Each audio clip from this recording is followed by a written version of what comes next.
There's a warning for middle-aged people who eat a diet high in animal protein. One study has suggested it could be as dangerous as smoking 20 cigarettes a day.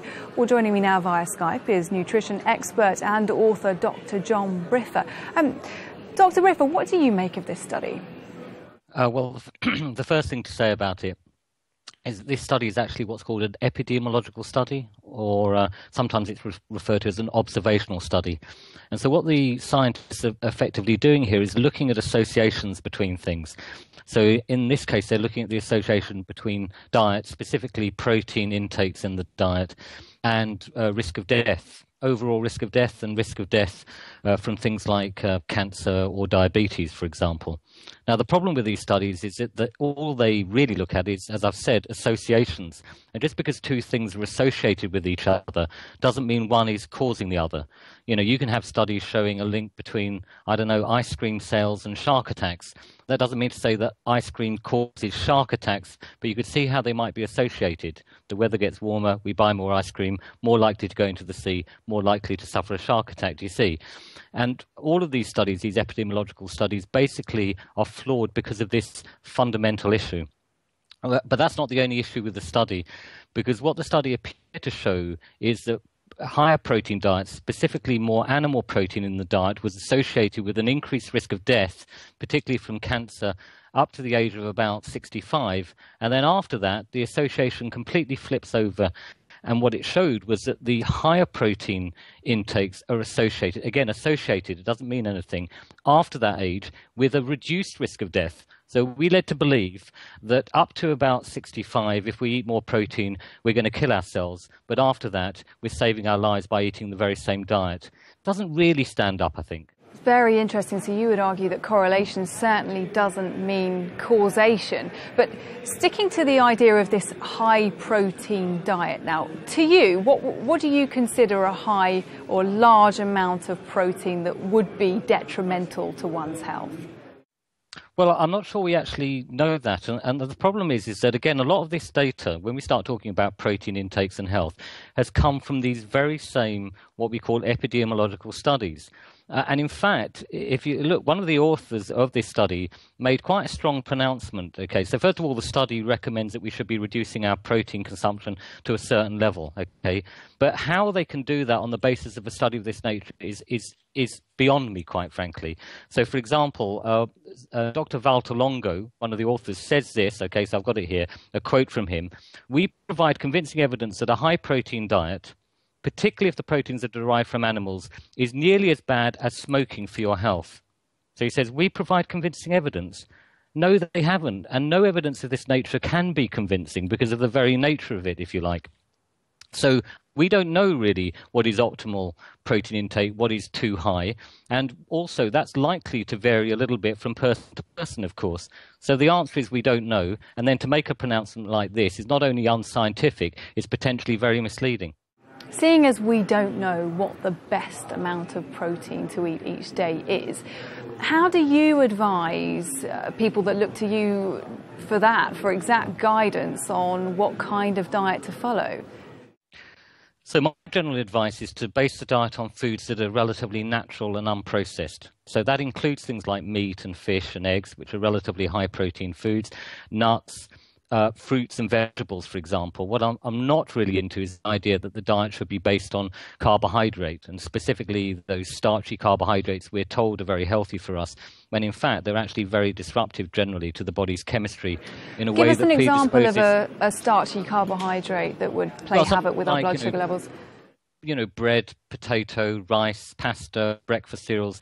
A lot of these foods are as disruptive to blood sugar levels as sugar, table sugar, what we call sucrose, basically.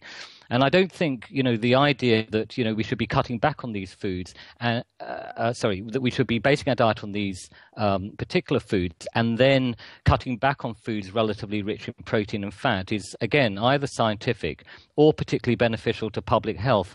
So I don't really get into the sort of, well, how much of this fat and how much of that and how much protein. What I've found in practice is this, and I've treated literally thousands of patients now, when individuals basically take their supposedly healthy diet and return it to a diet that is based on natural unprocessed foods, like I've just said, what you normally see is this: improvements in energy, improvements in well-being, improvements in blood markers of disease, improvements in blood pressure, for example. You generally get global improvements across the board. And these are individuals who are not counting calories, counting fat grams, how much protein they're eating. They're just eating the sort of diet that you could argue we're designed to eat, if you like, because those are essentially the foods that we've been eating for 2 million years. So would you advocate then, by the sounds of what you're saying there, a fairly low carbohydrate diet? I would. I think you could put my nutritional recommendations in the low carbohydrate camp, and several of the books that I've written, basically explain this. For example, Escape the Diet Trap, my last sort of nutritional book. The point is this, is that when you say low carbohydrate, I think the assumption is, well, low means lower than it should be. No, I'm just saying appropriate amounts of carbohydrate that are lower than perhaps our government or health professionals tell us to eat, if that makes sense.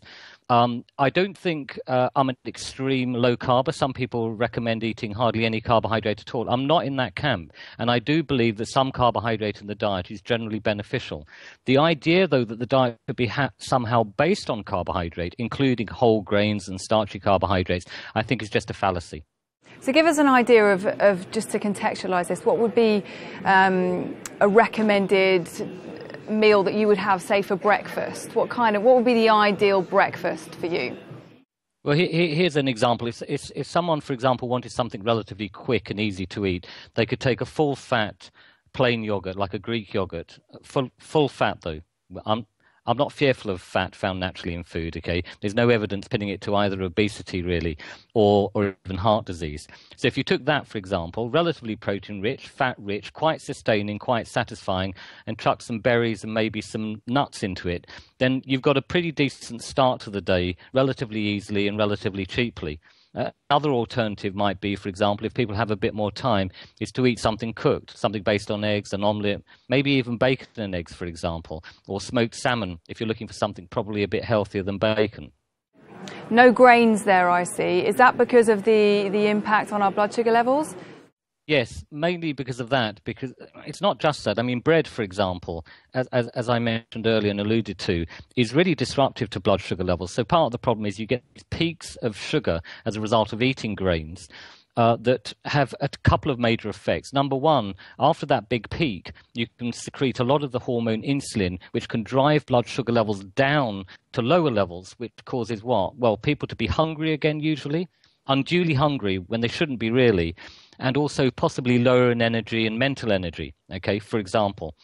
Also, surges of insulin are inherently fat storage promoting. They cause sort of fat storage within the body. So this idea that basing the diet on carbohydrate, including that in the diet, and the idea, by the way, that we actually need it in the diet, again, it's another fallacy. I'm not saying we shouldn't eat it, Gemma. What I'm saying is that we don't actually need it. The technical requirement of carbohydrate in the diet is zero because we can make it, basically, internally in the body. I'm not saying, again, that we shouldn't eat it. What I'm saying is the idea that we need it, that's a fallacy. The idea that a diet based on these foods is healthy, that is also a fallacy, and it's not really supported by the evidence at all. Okay. Dr. John Briffa, thanks so much for joining us.